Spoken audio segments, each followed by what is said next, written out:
Hey everybody, thanks for checking into another math video. This one is about special pairs of angles. This video is actually going to be the first of two videos about special angle pairs, and in this one we're going to talk about some just kind of general pairs of angles that you'll see a lot in your class: adjacent angles, vertical angles, complementary and supplementary angle pairs. All right, so let's get started. First off, adjacent angles. I don't know why I'm just picking that one to start off with, but adjacent angles are two angles that are basically just next to each other like that. But it's actually a little bit more complicated than just saying they're next to each other. They have to meet certain requirements in order for us to call them adjacent angles. First off, that point where the angles come together, that is called the vertex, okay? Actually, for any angle, the point where the two lines or segments intersect to form the angle itself, that point is called the vertex of the angle. And adjacent angles share a vertex. All right, so that's first requirement for adjacent angles, is that they share a vertex. Next is that they also share one side. All right, and I think that's pretty obvious right there. That side is shared by both angles. All right, but the other thing that's a little bit surprising for most people is that the adjacent angles have no overlapping area. All right, so as long as the two angles don't overlap in any way and they meet those other requirements, we can call them adjacent angles. All right, and one thing that doesn't have to be true is they don't have to be the same size. One can be large, the other one small. It doesn't really matter. Adjacent angles doesn't refer to anything about their angle measurements at all.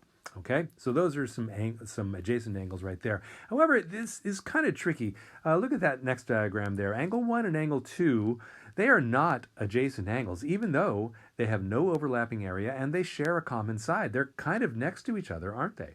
But because they don't share the same vertex, we cannot call them adjacent angles. We could call them something else maybe, but not adjacent angles.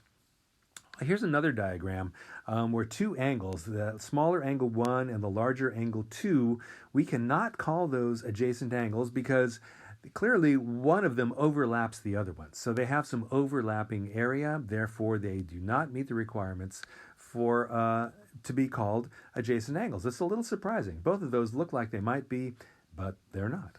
Okay, next one, however, is pretty easy and straightforward. Vertical angles are what you get when you have two lines crossing each other, and the angles formed on either side, on opposite sides of that intersection point of the two lines, those are called vertical angles. And they could be left, right like that, or they could be up or down. They're both called vertical angles for some reason. I'm not really sure why. But it's a pretty straightforward situation. It's very, very common. And so you'll get used to seeing that and identifying vertical angles probably pretty easily. One thing that's always true about vertical angles is that they are always congruent to each other. So that's something you can count on. Vertical angles are always congruent. That's kind of good to know. All right, and the last thing for this little video here is about complementary and supplementary angles. All right, you may have seen these terms before, may have been a little confused by them. I know I was for a long time, and I'm going to share with you a little trick that I figured out to kind of keep these angles correct in my own head. First off, complementary angles are angles that add up to 90 degrees, and supplementary angles are angles that add up to 180 degrees. Okay, so that's the difference between those two things right there. They both mean angles that add up to something, and 90 degrees and 180 degrees, both pretty important numbers in geometry, so it is kind of easy to get them a little confused. All right, but let's talk about complementary angles first. Any two angles that are more or less in the same place at the same time, if they add up to 90 degrees, like those two do, then they are called complementary angles. All right, they don't have to be in any special arrangement at all. As long as they add up to 90 degrees, they're complementary angles. But a lot of times you do get something like a 90-degree angle that's been divided somehow, and those two angles, angle 1 and angle 2, those are complementary angles because they add up to 90 degrees. They've been taken from a 90-degree angle and split up somehow. They don't have to be the same. All right. Another really important and very, very common situation for complementary angles is the two acute angles in a right triangle. People kind of forget this sometimes. When you're talking about complementary angles, let's start right at the beginning here and start filing this fact away. The two acute angles in a right triangle are complementary to each other. They always add up to 90 degrees. So the sooner you kind of use that fact, get that fact filed away in your own mind, I think the better off you're going to be You'll save a lot of time and make a lot of your work simpler just by recognizing complementary angles in a right triangle like that. All right, for supplementary angles, they are just two angles that add up to 180 degrees, excuse me, like 110 and 70 right there. As long as they're in the same place at the same time, more or less, they are supplementary, okay? But there's a lot of other situations where supplementary angles show up. I just want to mention a couple of them here. When you have a line that has intersected with a perpendicular line like that, usually only one of the angles is marked, but the other angle is also a 90-degree angle, and those angles add up to 90 degrees. In fact, any two angles that form a straight line like that, they're called a linear pair, and they are adjacent and supplementary at the same time. And it's good that we have a phrase like linear pair to describe those, because this situation exists a lot in geometry. So again, just like the right triangles for complementary angles, get used to seeing this and kind of immediately start to think of, okay, those two angles are supplementary. They add up to 180 degrees.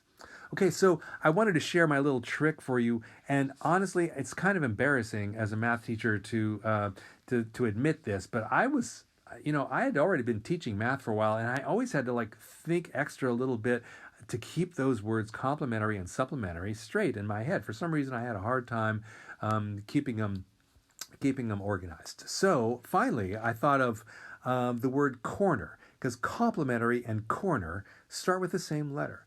And so for me, that was the trick that did it. Complementary and corner both start with C, and as it turns out that supplementary and straight start with S. So I was able to, once I recognized that, I was always able to correctly identify complementary and supplementary angles. All right? Anyway, that was my little trick, and there's lots of other tricks. Probably if you come up with one for yourself, that'll be the one that really does it for you. All right, hey, thanks a lot for watching. I really appreciate that. Be sure to tune in to the second video about special angle pairs.